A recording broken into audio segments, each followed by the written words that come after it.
Hello Soy, kumusta? So today ay aayusin na natin si Raider FI kasi sumemplang ako last week. Nakabangga ako ng aso. So ayun, talagang nabulaga ako. Bigla siyang tumawid. Ayun, hindi ako ready. Kaya semplang hindi ito yung unang nakabangga ako ng aso sa Raider FI ko. Yung una, nabangga ako siya pero hindi ako natumba. Itong pangalawa, minalas tayo. So, meron siyang mga damage. So, ang pinakamahal na damage ngayon dito, itong headlight. So, ngayon, ayusin na natin kasi meron na akong mga parts. At, pakita ko muna sa inyo yung mga damage pala. Ang pinakaunang damage natin, itong headlight. Ayan. Ayan, linalagyan ko lang ng duct tape para hindi pasukan ng alikabok. Basag. Tapos gasgas sa cowling. Gasgas itong FI emblem. Itong windshield, konting kamot lang. Pero hindi halata. Gasgas sa side mirror.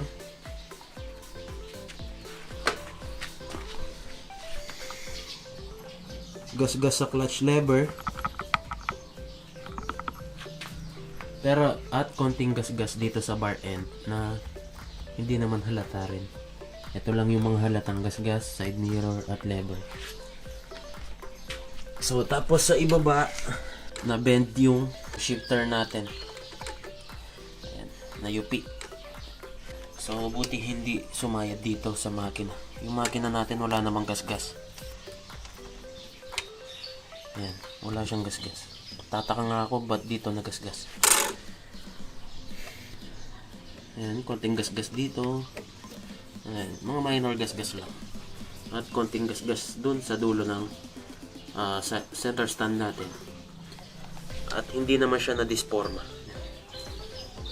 So, tapos sa likod, wala nang damage. Dito lang talaga. So, buti na lang, nung sumemplang ako, hindi nakalagay yung side fairings ko. Na tiyempo, natanggal ko. Kaya siguro hindi masyadong nagasgasan dito yung aso. Nadaganan siya ng makina. Tapos nung tinayo ko yung motor, nakatakbo pa yung aso kaya buhay pa siya. So ayun lang, kaya marumi pa. Hindi ko pa to ginalaw simula nung na-aksidente ako. Kasi nagpagaling muna ako ng mga gasgas ko Dito lang din sa amin ako na semplang. Buti malapit lang. Dito lang sa barangay namin.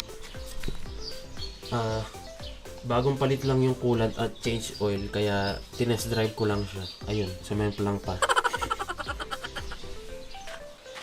So ayun guys, ako okay naman ako.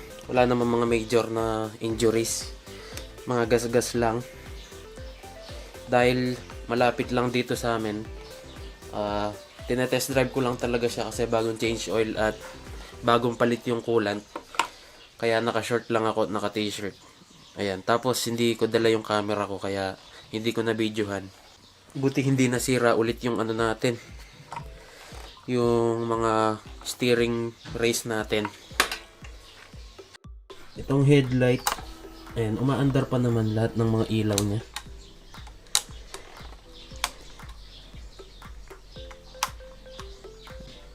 Tapos yung headlight, ay start, busina pala yung kala ko start.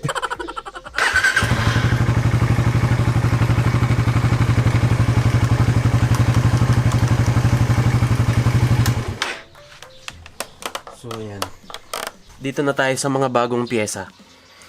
So kung nasiraan ka ng headlight, kung hindi naman malala yung sira, kung lens lang, meron kang dalawang option. Pwede kang bumili ng headlight AC, tulad ng ginawa ko.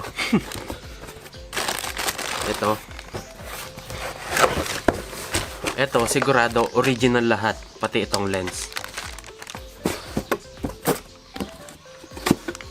Kaya nga lang meron tong kamahalan. Kasi ang presyo nito is 5,500 SGP. Ito yung part number. Kompleto na lahat yan. Plug and play na lang. Pero kung bumibili ka sa kasa, head AC lang yung ino-offer nila doon. Mas mahal pa nga sa kasa to. Ang alam ko 7,000 sa kasa to. 7,000 or 8. So ito binili ko na lang sa labas. 5,500. Ayan. Kung wala kang budget para sa buong ASI. Meron naman nabebentang lens lang. Ang problema dito sa lens, hindi natin masabi kung orig ba talaga or hindi. Pero sa tingin ko, hindi to original na tulad nito.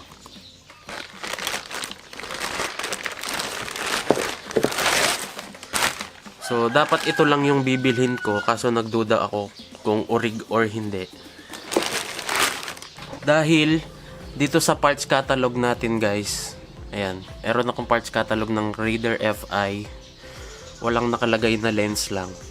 Headlight ASI lang yung nakalagay. So, ibig sabihin, hindi sila nagbebenta ng lens lang na SGP. Stanley. Pero sa taillight, meron silang lens na pwedeng bilhin. Pero yung headlight, wala. Ayan. ASI lang siya. Ayan. Isang buong assembly lang. Tapos kung mapapansin nyo yung lettering niya na Stanley, medyo malilit yung mga letters niya. Hindi katulad ng original na ayan. Ayan, pulido yung pagkasulat ng mga letterings niya. Ito yung Stanley, tapos yung number. Ayan, pulido yung pagkasulat niya. Baka ano lang to, replacement or copy. Pero premium naman siya. Ayan, maganda siya. Sabi nga nila mas matibay pa to kesa dito. Ngayon, ito ilalagay ko dun sa lumang headlight ko. Tapos ibebenta ko na lang ng mas mura. Ito 5,500. Bawasan na lang natin ng 1,500, 4,000. Mabibenta naman siguro. Tapos i-install na lang natin to mamaya. Tapos ang price pala nito is 1,800 pesos. Wala rin siyang part number or SGP na tatak. Depende na rin sa budget nyo kung wala kayong pambili ng headlight ASI kasi ang mahal-mahal naman nito Itong lens, maganda naman yung quality niya. Tapos guys, ito yung cowling natin.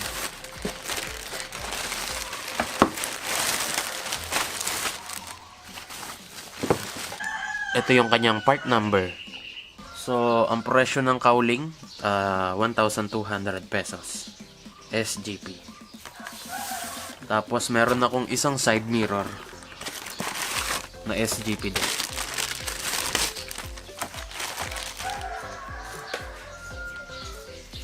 So, ang side mirror na to, ang presyo niya is 450 pesos. Tapos, meron akong clutch lever. Ito naman yung kanyang ito yung part number. Ang presyo nito is 300 pesos.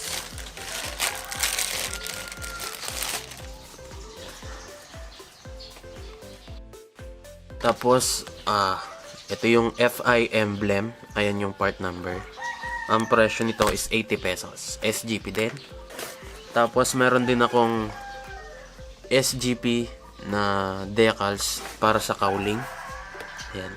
Wala na yung packaging niya, kaya hindi ko na makita yung part number. So guys, itong cowling, side mirror, clutch lever, FI emblem, at itong lens na to, nabili ko to kay Sir Tatet, SGP Parts and Performance Parts. Link in the description. Tapos itong lens, binigay niya lang to sa akin. Ayan. Tapos itong mga SGP decals sa cowling, galing naman to kay Sir Severino Contapay. Ayan, binigay niya to sa akin. Nagbebenta rin siya ng mga SGP parts. Ayan. Link in the description din. Tapos guys, itong headlight assembly natin, nabili ko naman to kay Sir Staka Plowy ng Raider Club Pampanga. Link in the description din. Tatanggalin ulit natin itong headlight.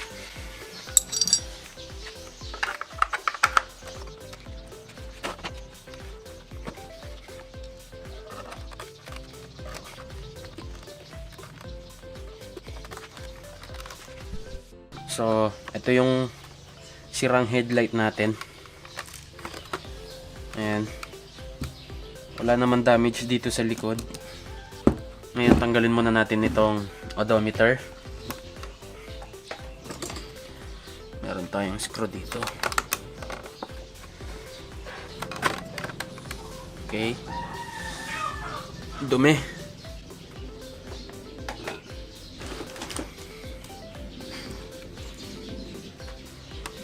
Tapos itong visor.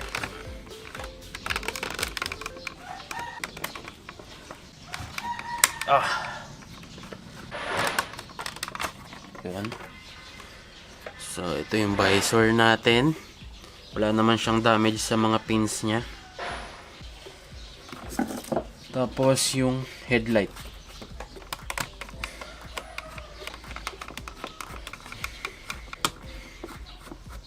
So meron lang siyang 4 na screw. Pwede na natin tanggalin. Itong headlight natin wala naman siyang mga damage sa likod. Tapos itong mga clips tatanggalin natin. Lalagay natin dun sa bago. At itong mga foam, ayan, tanggalin natin yan. So mamaya ko na papalitan ng lens to. Tapos yung cowling natin, wala rin siyang damage sa likod. Sa mga hindi maselan, pwede ba to? Bebenta ko to. So tatanggalin ko rin yung mga foam at ililipat doon sa bago. Dumidikit pa rin naman. Pero lalagyan ko na sila ng konting rugby. Yan, pandikit to, hindi to sinisingot. Rugby.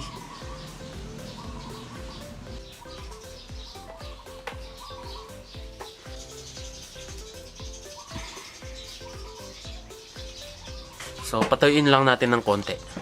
Nailagay ko na lahat ng mga foam.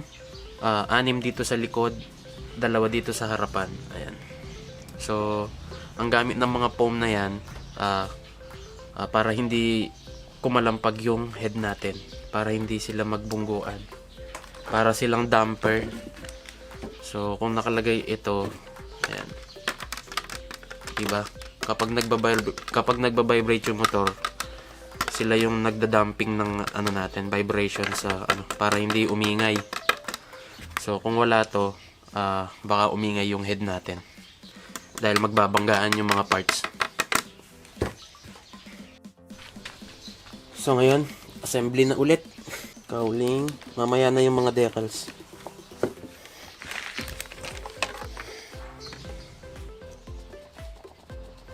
Okay.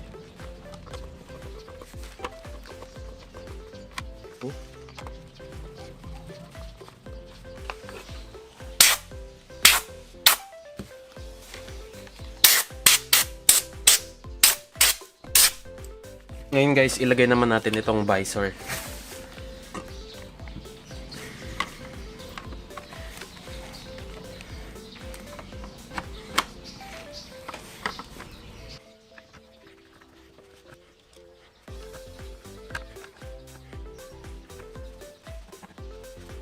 At itong odometer.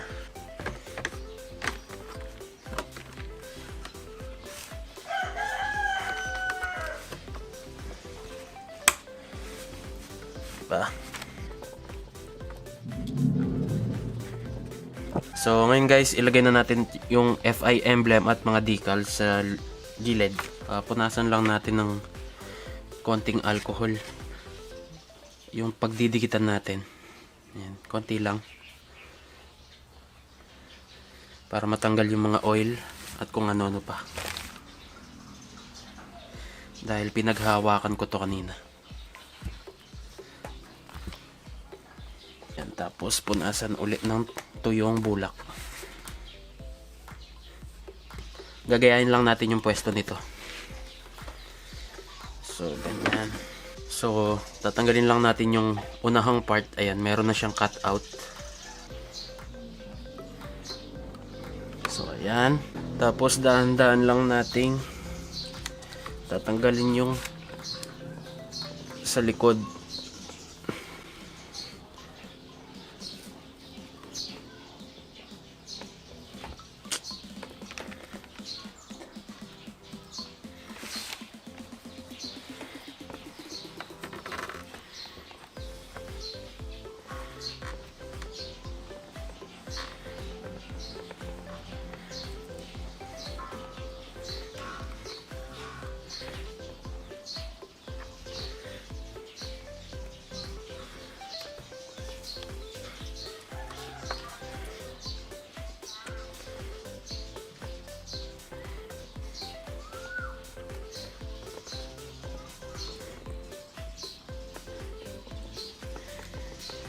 Yun. Tatanggalin natin yung clear ano niya. Meron pa tong isang layer. Ayan. So ayun.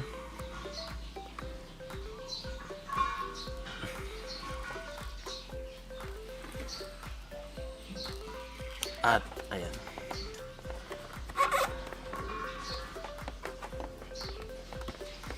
So ayan, okay naman siya. Wala siyang bubbles.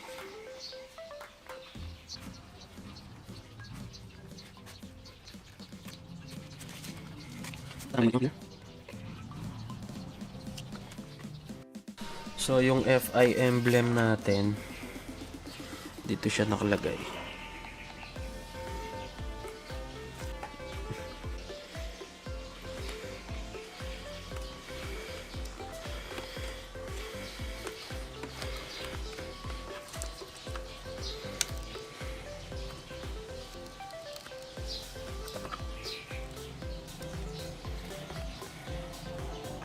Yan.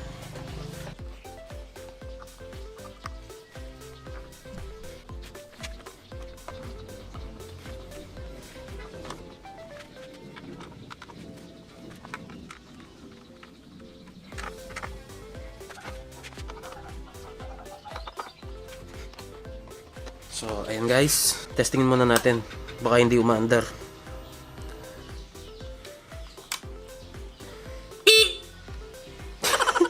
Lagi ko napipindot yung busida. Kala ko starter.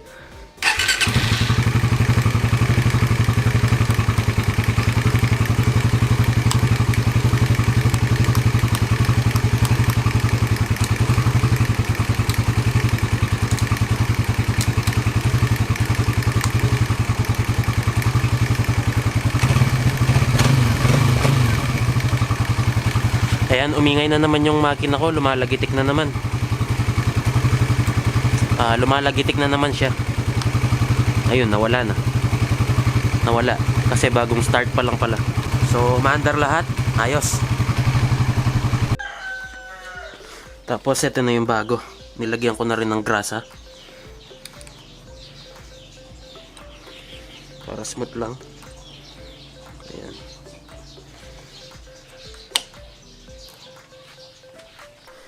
Tapos, itong side mirror.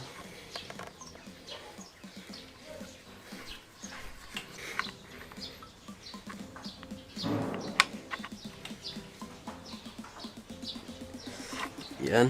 Tapos, etong maliit na gasgas nito, papaikutin lang natin. Lalagay natin sa ibaba. Ayan, hindi na ako bumili ng bago kasi meron akong aftermarket na bar ends. So, nilalagay ko lang to kapag nagre-ride kami kasi yung aftermarket sobrang vibrate. Sakit sa kamay. Ngayon guys, ayusin naman natin itong shifter. Ayan, ganito yung original na itsura niya. Ayan, medyo nakabend dito at dito. Ayan, hindi to sa akin. Pinatago lang dito nung kaibigan ko. Kasi nagpalit siya ng shifter. So, gagayain lang natin to.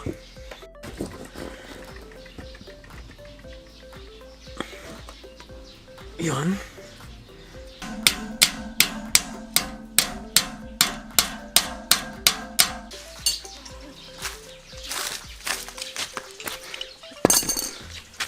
Tapos konting bend.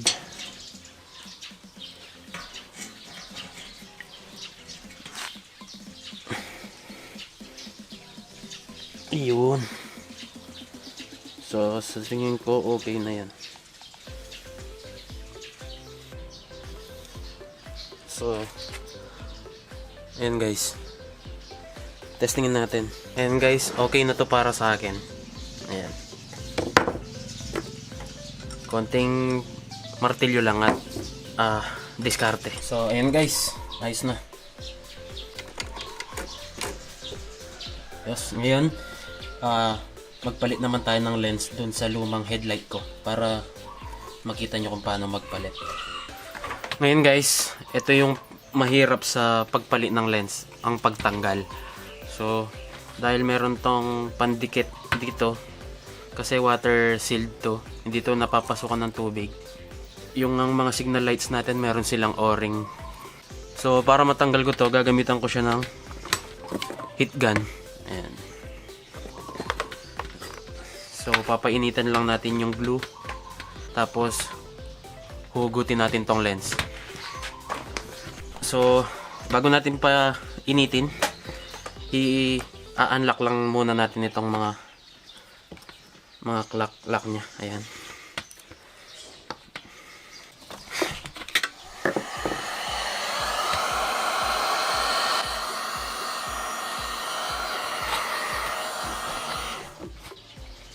So dahan-dahan lang sa pag-bend ng mga lock kasi madali itong mabali.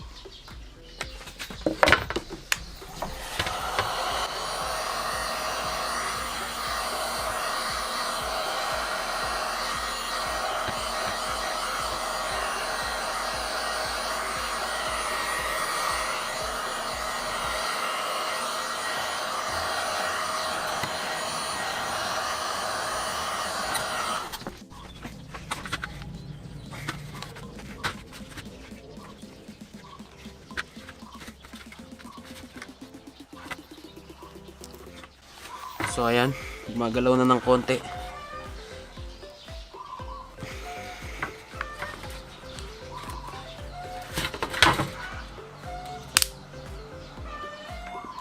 Yun.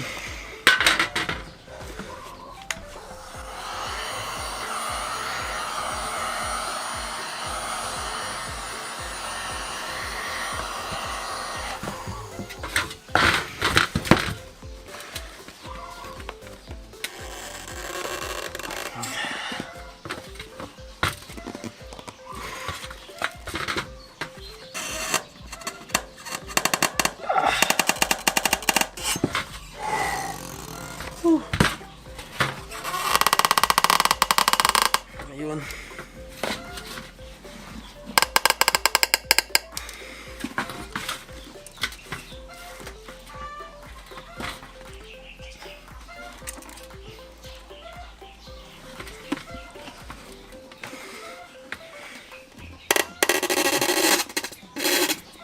Yeah. So guys, eto na.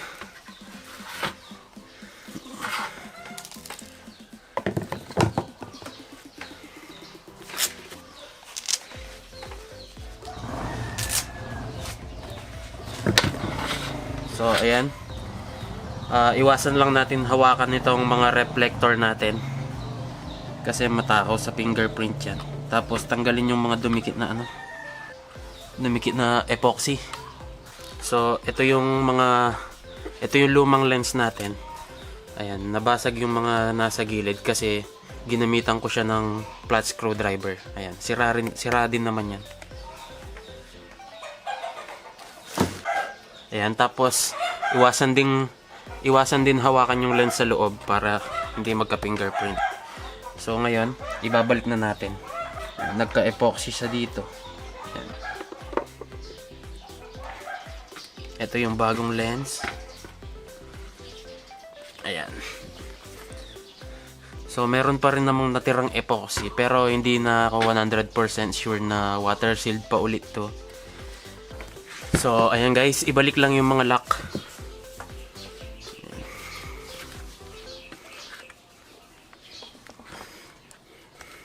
So, ayan guys.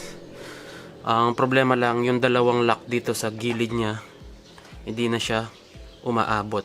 Ayan. Ayan. Nabasag na rin ng konti ito, pero di naman to kita kapag nailagay na yung cowling. So bali yan guys, hindi rin 100% yung fitment nya. So yung dalawang lock sa gilid, hindi ko na mailagay. Ayan, kapag pinipindot ko lalo, nababasag yung sa side nito. Ayan, yung side nababasag. So try nating ilagay yung cowling.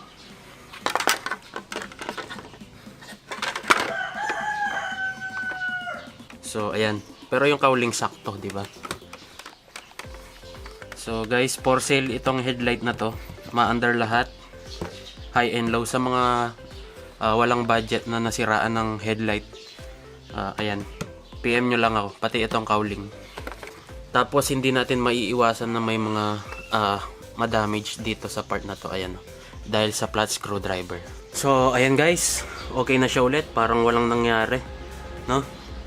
At ang total na nagastos ko sa pag-repair na semplang natin, umabot siya ng 7,530 pesos.